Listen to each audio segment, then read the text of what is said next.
একবার মহান আল্লাহ পাক রব্বুল আলামিন হজরত জিব্রাইল আলাইহিস সালামকে ডেকে বললেন, হে জিব্রাইল, তুমি নবী করিম সাল্লাল্লাহু আলাইহি ওয়াসাল্লামকে জানিয়ে দাও যে তার প্রিয় সাহাবী হজরত বেলাল আর মাত্র 7 দিন এই দুনিয়ায় জীবিত থাকবেন, কিন্তু সে এখনো পর্যন্ত বিবাহের সুন্নাত আদায় করেনি।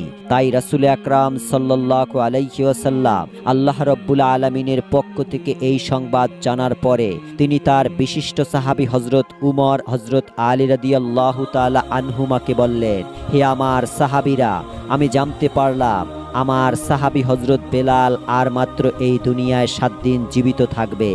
7 দিন পরেই সে ইন্তেকাল করবেন, কিন্তু আমি জানি আমার এই প্রিয় সাহাবী এখনো বিবাহের সুন্নাত আদায় করেনি।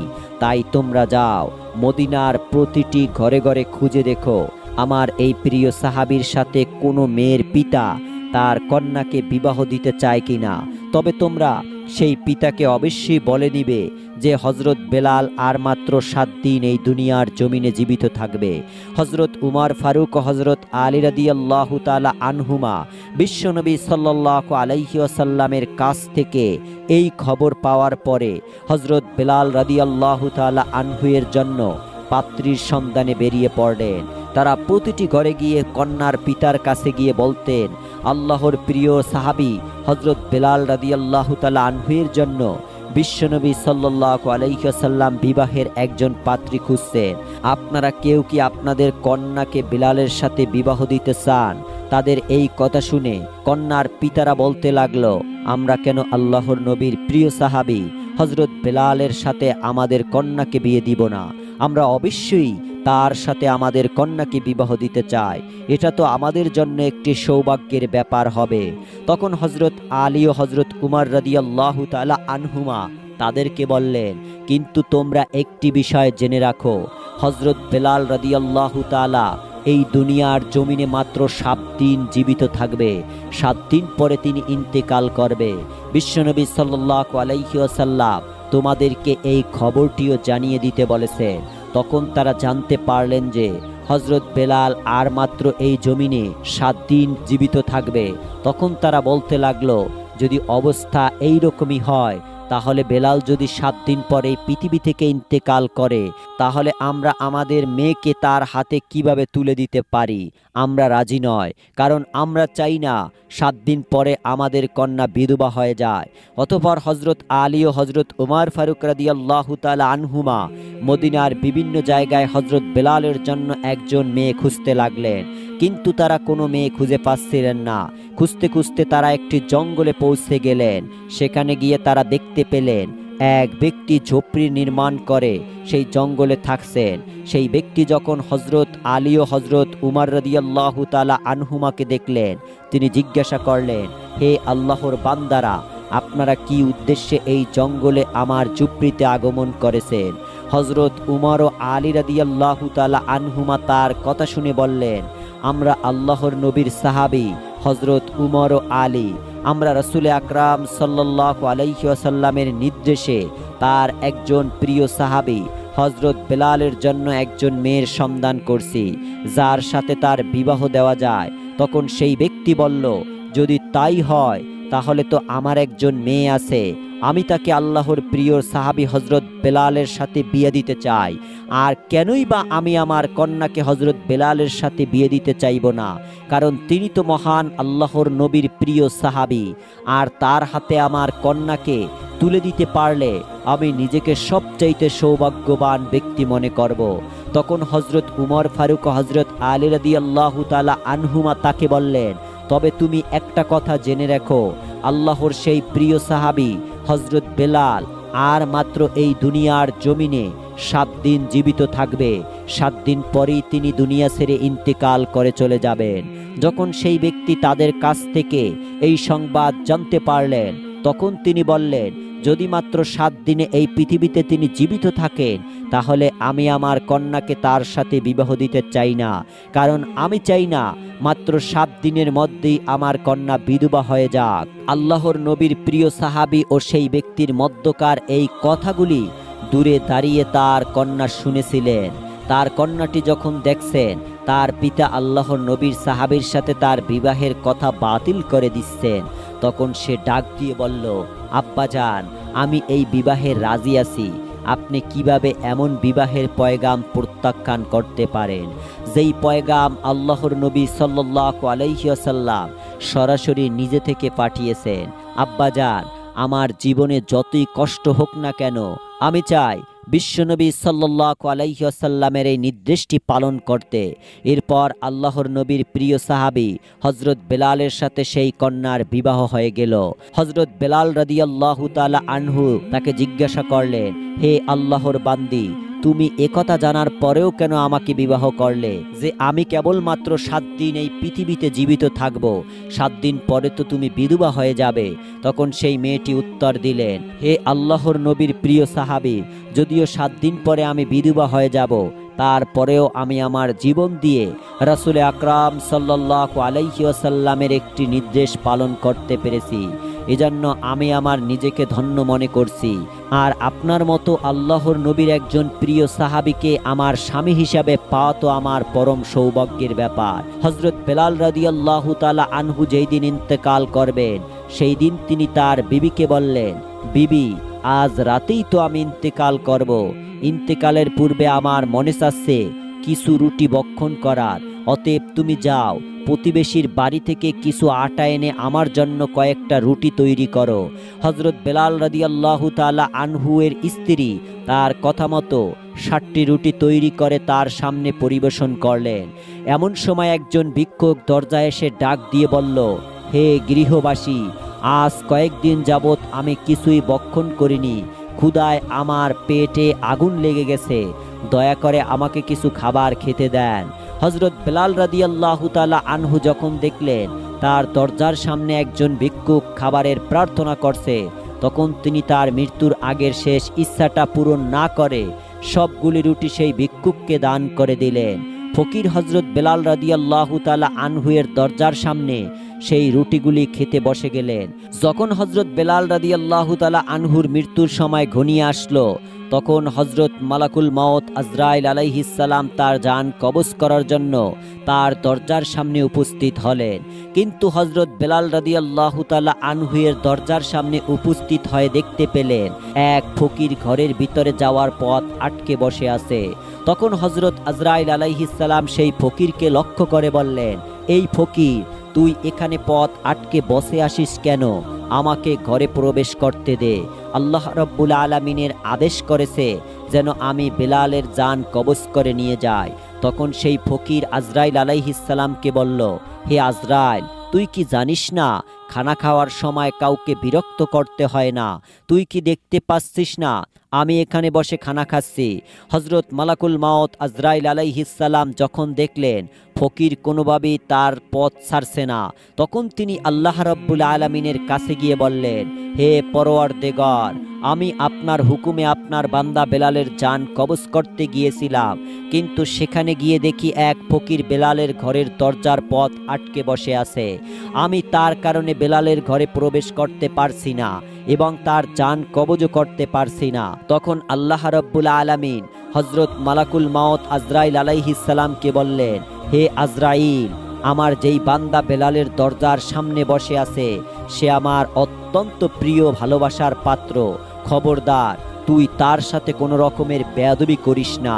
এখন গিয়ে তুই আদবের সাথে তাকে জিজ্ঞাসা কর সে কি চায়। যদি তার কোনো দাবি থাকে তুই তার দাবি পূরণ করে তারপরেই হযরত বেলালের জান কবজ করে নিয়ে আসিস। আল্লাহ রাব্বুল আলামিনের এই নির্দেশে হযরত মালাকুল মাউত আজরাইল আলাইহিস সালাম আবার হযরত বেলাল রাদিয়াল্লাহু তাআলা আনহু এর দরজার সামনে আসলেন তার জান কবজ করার জন্য। কিন্তু তখনও তিনি দেখতে পেলেন সেই ফকির হযরত বেলালের দরজার সামনে বসে রুটিগুলি ভক্ষণ করছে। এবার হযরত মালাকুল মাউত আজরাইল আলাইহিস সালাম সেই ফকিরকে বললেন, হে আল্লাহর প্রিয় বান্দা, বলো তুমি বেলালের দরজা থেকে সরে যাওয়ার জন্য কি চাও? আল্লাহ রাব্বুল আলামিন বলছেন, তুমি যা চাইবে আল্লাহ রাব্বুল আলামিন তোমাকে তাই দান করবেন। তখন সেই ফকির বলল, বেলাল আমাকে 60টি রুটি দান করছে, আর আল্লাহ রাব্বুল আলামিন বলছেন যে 1 গুণ দান করবে তার বিনিময় আল্লাহ পাক তাকে 10 গুণ দান করবে। আমি চাই বেলালের এই 60টি রুটির বিনিময় তাকে 70 বছর হায়াত দান করা হোক। ফকিরের কথা শুনে মালাকুল মউত হযরত আজরাইল আলাইহিস সালাম বললেন, এটা তো অসম্ভব। আল্লাহ রাব্বুল আলামিন আমাকে জান কবজ করার নির্দেশ দিয়েছেন, অতএব আমাকে তার জান কবজ করে আল্লাহ রাব্বুল আলামিনের হুকুম পালন করতেই হবে। তুমি এছাড়া অন্য কিছু চাও, এছাড়া তুমি যা চাও তাই আল্লাহ রাব্বুল আলামিন তোমাকে দান করবে। তখন সেই ফকির বলল, আমি এছাড়া আর অন্য কিছু চাই না। দুনিয়ার কোনো ধন সম্পদ পার্থিব সুখ শান্তির কোনো আশা আমার নেই। আমি চাই আল্লাহর সাহাবী হযরত বেলালের হায়াত 70 বছর পর্যন্ত বৃদ্ধি করে দেয়া হোক। মালাকুল মউত হযরত আজরাইল আলাইহিস সালাম বললেন, তোমার এই দাবি কোনোভাবেই আমি পূরণ করতে পারবো না। আল্লাহ রাব্বুল আলামিন আমাকে তার জান কবজ করার নির্দেশ দিয়েছেন, অতএব আমাকে তার জান কবজ করতেই হবে। তখন সেই ফকির বলল, আজরাইল, আল্লাহ তাআলা পারে না এমন কোনো কাজ নেই।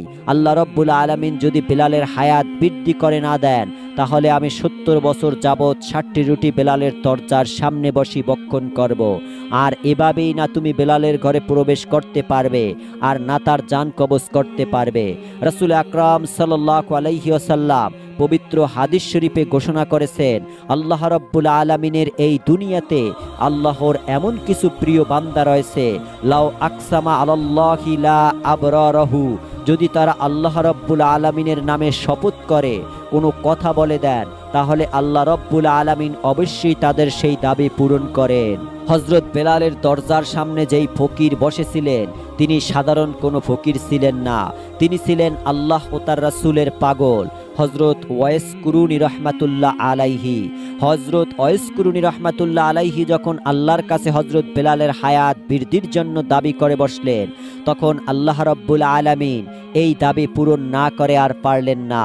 তখন তিনি হযরত মালাকুল মউত আজরাইল আলাইহিস সালামকে ডাক দিয়ে বললেন, হে মালাকুল মউত আজরাইল, আমার প্রিয় বান্দা ওয়াইস কুরুনি একটি দাবি করে বসেছে, আর আমি আল্লাহ সেই দাবি পূরণ করব না, এটা কিভাবে হতে পারে? হে মালাকুল মউত আজরাইল, তুমি ফিরে আসো।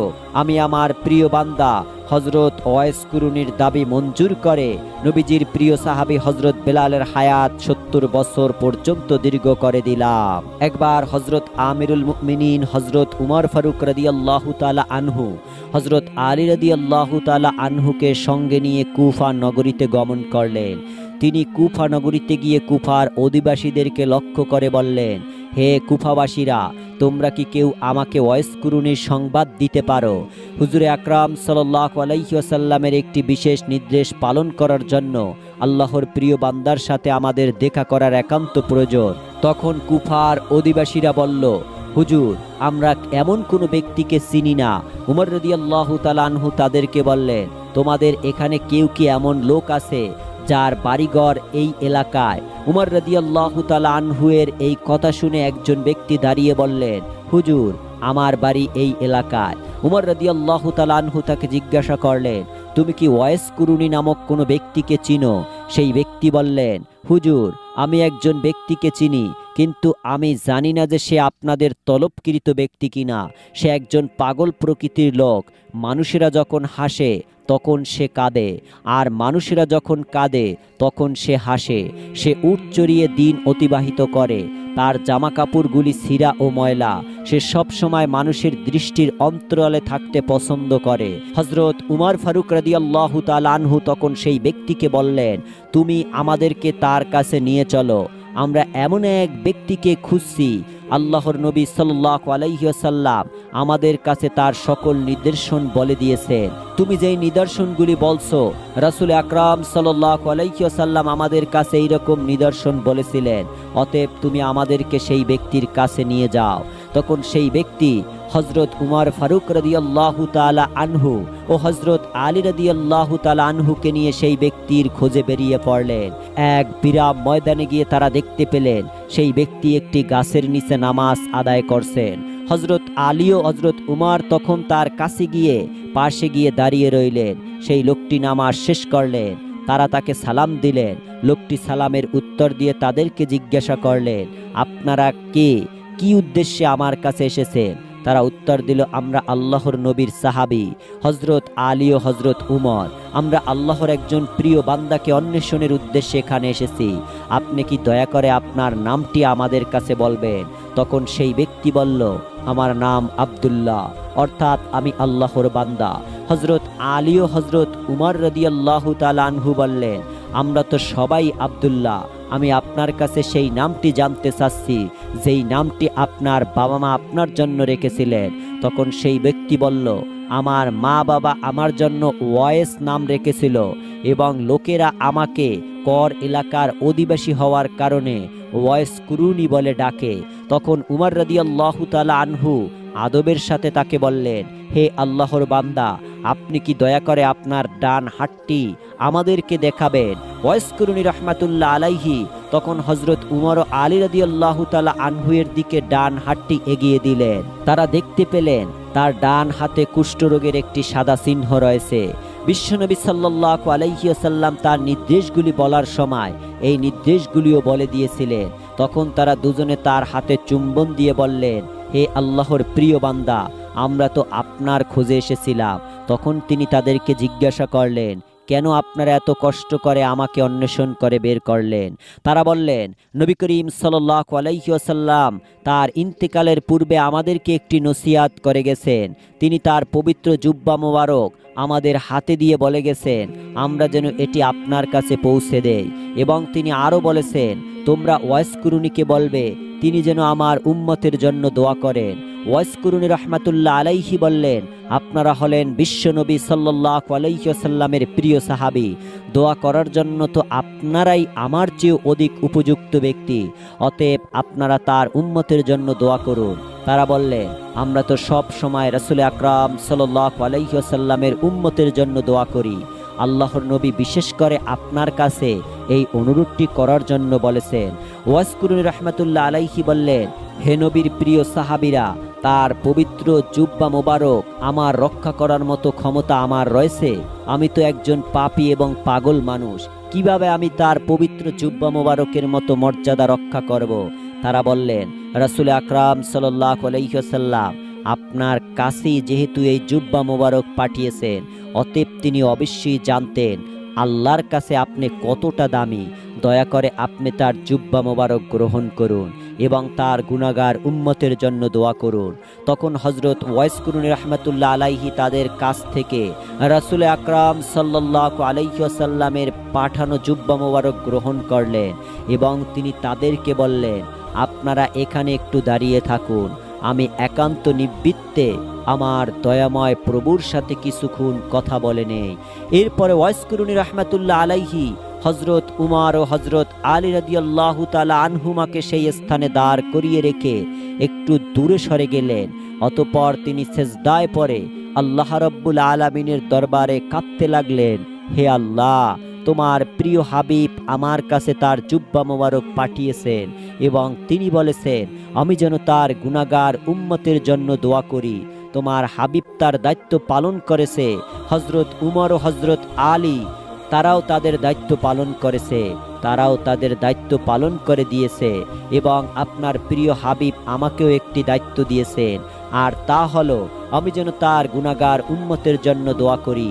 হে রব্বে কারীম, আমি আপনার প্রিয় হাবিবের নির্দেশে আপনার দরবারে তার গুনাহগার উম্মতের জন্য দোয়া করছি। দয়াময়, আপনি তার সকল গুনাহগার উম্মতকে ক্ষমা করে দিন।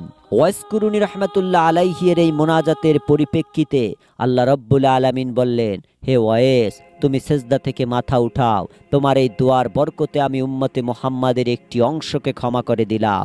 ওয়াইস কুরুনি রাহমাতুল্লাহ আলাইহি বললেন, হে আল্লাহ, আপনি যতক্ষণ পর্যন্ত তামাম উম্মতে মুহাম্মাদিকে ক্ষমা করবেন না ততক্ষণ পর্যন্ত আমি সেজদা থেকে মাথা উঠাবো না এবং আপনার প্রিয় হাবিবের জুব্বা মোবারক পরিধান করব না। তখন আল্লাহ রাব্বুল আলামিন বললেন, হে ওয়াইস, তোমার দোয়ার কারণে আমি উম্মতে মুহাম্মাদের 1/3 অংশের গুনাহ মাফ করে দিলাম, তুমি সেজদা থেকে মাথা উঠাও।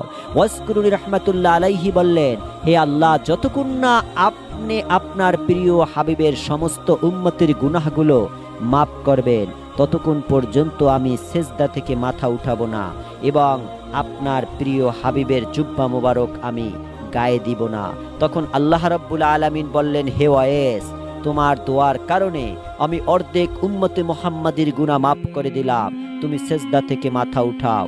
ওয়াসকুরুন রাহমাতুল্লাহ আলাইহি পুনরায় আল্লাহ রাব্বুল আলামিনের দরবারে আরজ করলেন, হে আল্লাহ, আপনি তামাম উম্মতে মুহাম্মাদের গুনাহগুলো মাফ করে দিন। তখনই কেবল আমি সেজদা থেকে মাথা উঠাবো। ওইদিকে দূরে দাঁড়িয়ে থাকা হজরত আলী ও হজরত উমর রাদিয়াল্লাহু তাআলা আনহুমা অনেকক্ষণ পর্যন্ত দাঁড়িয়ে থাকার কারণে বিরক্ত বোধ করলেন। তখন তারা হজরত ওয়াসকুরুন রাহমাতুল্লাহ আলাইহি এর কাছে গিয়ে দেখতে চাইলেন আসলে তিনি কি করছেন। যখন হজরত উমর ও হজরত আলী রাদিয়াল্লাহু তাআলা আনহুমা ওয়াসকুরুন রাহমাতুল্লাহ আলাইহি এর কাছে গিয়ে আসলেন, তখন তার ধ্যান ভঙ্গ হয়ে গেলেন। আশিক মাশুকের প্রেমের বন্ধন ছিন্ন হয়ে গেল। তখন তিনি অত্যন্ত আফসোস নিয়ে হজরত আলী ও হজরত উমর রাদিয়াল্লাহু তাআলা আনহুমাকে বললেন, আপনারা যদি আরেকটু পরে আসতেন তাহলে আমি সমস্ত উম্মতে মুহাম্মাদের গুনাহগুলিকে মাফ করে নিতে পারতাম। আপনারা আমার কাছে এগিয়ে আসায় আমার ধ্যান ভঙ্গ হয়ে গেছে, যার কারণে আমি আল্লাহ রাব্বুল আলামিনের কাছ থেকে সমস্ত উম্মতে মুহাম্মাদের গুনাহগুলো মাফ করিয়ে নিতে পারলাম না। তখন তারা আফসোসের সাথে আল্লাহ রাব্বুল আলামিনের দরবারে তওবা করে ফরিয়াদ করলেন, হে আল্লাহ, আপনার প্রিয় বান্দার ধ্যান ভঙ্গ করার জন্য আপনি আমাদেরকে ক্ষমা করে দিন। এরপর হযরত আলী রাদিয়াল্লাহু তাআলা আনহু ওয়াসকুরুন রাহমাতুল্লাহ আলাইহিকে বললেন, হে আল্লাহর বান্দা, আল্লাহর রাসূলকে কতটা ভালোবাসেন, তারপরেও কেন আপনি তার জীবদশায় মদিনায় এসে তার সাথে সাক্ষাৎ করেননি?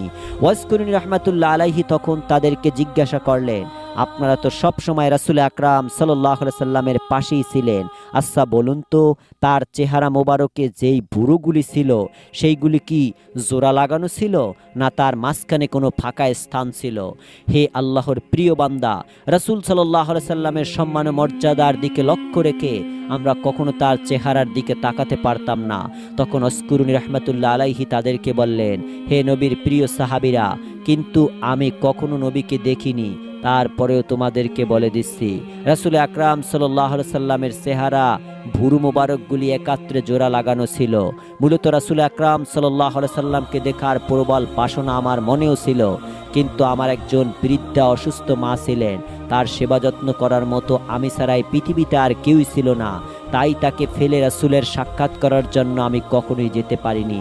এরপর হযরত উমর রাদিয়াল্লাহু তাআলা আনহু ওয়াসকুরুন রাহমাতুল্লাহ আলাইহি এর কাছে আরজ করলেন, আপনি আমার জন্য আল্লাহর কাছে একটু দোয়া করুন। ওয়াসকুরুন রাহমাতুল্লাহ আলাইহি বললেন, আমি কোনো ব্যক্তি বিশেষের জন্য দোয়া করি না, আমি আল্লাহর কাছে প্রতি নামাজের পরে দোয়া করি, তোমার প্রিয় হাবিবের যেই সকল উম্মতে ঈমান নিয়ে দুনিয়া থেকে বিদায় গ্রহণ করবে তাদেরকে তুমি ক্ষমা করে দাও। অতএব আপনি যদি ঈমান নিয়ে এই দুনিয়া থেকে বিদায় গ্রহণ করতে পারেন তাহলে আমার এই দোয়া পরকালে আপনাকে খুঁজে নিবে। হযরত উমর রাদিয়াল্লাহু তাআলা তখন তাকে বললেন, জনাব, আমি কি আপনার খোরপোশের জন্য কুফার গভর্নরের কাছে একটি চিঠি লিখে দিব, যাতে প্রতি মাসে সে আপনাকে একটি নির্দিষ্ট পরিমাণ অর্থ দান করেন, যার মাধ্যমে আপনি আপনার জীবন সচ্ছলতার সাথে অতিবাহিত করতে পারেন? তখন ওয়াসকুরুন রাহমাতুল্লাহ আলাইহি উমর রাদিয়াল্লাহু তাআলা আনহুকে 2টি দিরহাম দেখিয়ে বললেন, এই 2টি দিরহাম আমি উচ্চরিয়ে উপার্জন করেছি, আপনি কি আমাকে নিশ্চয়তা দিতে পারবেন যে এই 2টি দিরহাম খরচ করার জন্য আমি জীবিত থাকতে পারবো?